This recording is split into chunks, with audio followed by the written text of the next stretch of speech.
सदन में जो हंगामा हो रहा है उस पेगासस इशू को लेके चल रहा है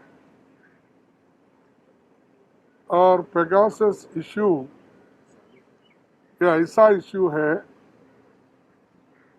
देश के सिक्योरिटी का और देश के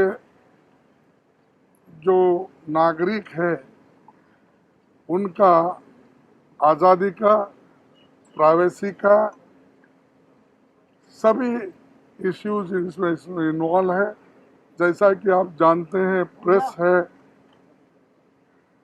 और आर्मी है और रिसेंटली फिर जजेस को भी इसमें पेगासस में उनके ऊपर भी जासूसी की जा रही है। ये एक के बाद एक बाहर आ रहा है, तो हम इसीलिए हाउस में ये चाहते हैं कि पेगासस इशू पे डिस्कशन हो। सरकार क्यों भाग रही है, एक। दूसरा, उनका ये कहना है कि अपोजिशन पार्टी के लोग तैयार नहीं हैं, इसीलिए चर्चा हो नहीं पा रही। मुझे बताओ, सरकार से और से कोई एक आधा नोटिस मिला है? इतने अपोजिशन लीडर्स हैं, 17-18, जिनका सभी मिलके हमने मीटिंग किए हैं। तो क्या मीटिंग की नोटिस किसको उन्होंने दी? क्या राजनाथ सिंह साहब बुलाए, नोटिस दिए? क्या पार्लियामेंट्री अफेयर्स मिनिस्टर बुला लिए? क्या लीडर ऑफ द हाउस उन्होंने बुलाया? मुझे बताइए।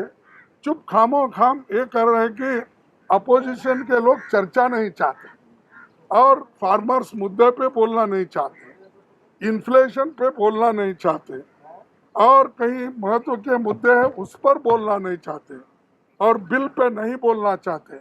इसीलिए 1 घंटे में अगर 10 बिल पास होते हैं तो इनकी नीयत कैसी है आप ही देखिए।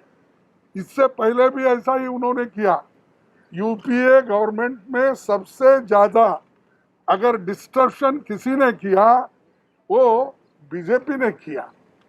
90% डिस्ट्रप्शन, 98% डिस्ट्रप्शन, और वो हमको पाठ पढ़ा रहे हैं कि अपोजिशन के लोग हमको कोऑपरेट नहीं कर रहे, हाउस चलने नहीं दे रहे। यहाँ तक कि प्रधानमंत्री जी जो अपने पार्टी के लोगों के सामने बोल रहे हैं, अगर यही बात आकर चर्चा में शामिल होके होम मिनिस्टर और वो खुद ही वहाँ प्रेजेंट रह के अगर कहे, हमारी बात सुने और उसका रिप्लाई दिए, तो हम अंत में क्या करेंगे, क्या कहेंगे, ये तो चर्चा के बाद हम बोल रहे हैं। इससे पहले भी आपको बोल चुके हैं, सुप्रीम कोर्ट के निगरानी में ही ये विषय को इंक्वायरी जांच होना चाहिए, ये हमने कहा है। अब सारे दुनिया में जांच हो रही है पेगासस की। फ्रांस में, इजराइल तो उस कंपनी के ऊपर रेड की, उसके साथ में हंगेरी में हो रहा है, फिर अल्जेरिया में, फिर दूसरे देशों में भी ये इंक्वायरी चल रही। तो आप क्यों डर रहे हैं? इस पेगासस इशू के चर्चे के ऊपर क्यों डर रहे हैं? इतना ही नहीं, इस 10 साल का मैं आंकड़ा देता हूं आपको, कम से कम 10 बार जो 267 पे यानी सारे रूल्स को अलग रख के उन्होंने चर्चा की। और अगस्त 4 इन्फ्लेशन पे चर्चा हो गई 2010 में, 7 दिसंबर को एफडीआई पे हो गया 2012 में, 22 अप्रैल 2013 में फार्मर सुसाइड पे हुआ है, और इनकी सरकार आने के बाद 18 दिसंबर 2014 को सेक्युलर फैब्रिक जो हमारा है और हमारे देश पे जो अटैक हुआ था वो हो गया। 23 अप्रैल 2015 में एग्रेरियन क्राइसिस पे होगा। अब हम वही एग्रेरियन क्राइसिस और जो 3 काले कानून है उनको वापिस लो, ये जो हमारी डिमांड है उस पर वो बोलना नहीं चाहते हैं। फिर 10 अगस्त 2016 में कश्मीर इशू पे हुआ है और 16 नवंबर 2016 में डिमोनेटाइजेशन इशू पे हुआ है। और इतना ही नहीं, जो चीजें पहले हुई है जिसका प्रेसिडेंट है और ये प्रेसिडेंट रहते हुए भी वो लोग पार्लियामेंट में भी उसके ऊपर बहस करने को तैयार नहीं है और राज्यसभा में भी करने को तैयार नहीं है। मैं इसीलिए बता रहा हूँ, कोई नेता हमसे आके बात नहीं किया, सिर्फ झांक के देखे मेरे रूम में और हाउस में टेबल पर आकर नहीं कुछ ना कुछ करना। क्या करना बताइए? हमने सोचा, हमने तो सलाह दी हमारे डिफेंस मिनिस्टर को कि भाई आप डिप्टी लीडर है, सो दोनों हाउस के लोगों को बुला के मीटिंग कर। उन्होंने नहीं किया। वो किर्गिस्तान आने के बाद मैं करूँगा और देखूंगा, देखेंगे आप क्या कर सकते हैं। अरे हम क्या कर सकते हैं?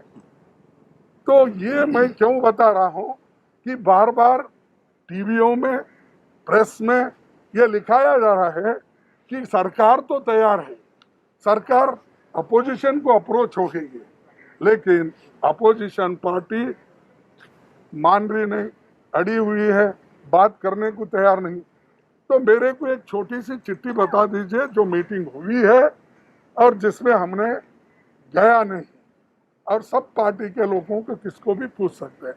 तो इसीलिए मैं आपको यही कहना चाहता हूँ कि सरकार झूठा प्रोपेगेंडा कर रही है किसानों के बारे में भी, और इन्फ्लेशन, फ्यूल का तो आपको पता है, और खास करके पेगासस इश्यू बहुत महत्वपूर्ण है। इसीलिए और मेरे को ताजुब यह है कि इस हाउस में बहुत से हंगामा हुए, यहाँ तक कि मैं खुद ही विटनेस हूँ कि जब एक रिजर्वेशन ऑफ प्रमोशन का बिल आया था, महिलाओं का बिल आया था, तो उसको फाड़ के फेंक के एक के मुंह के ऊपर एक फेंके, सदन में गड़बड़ हो गई।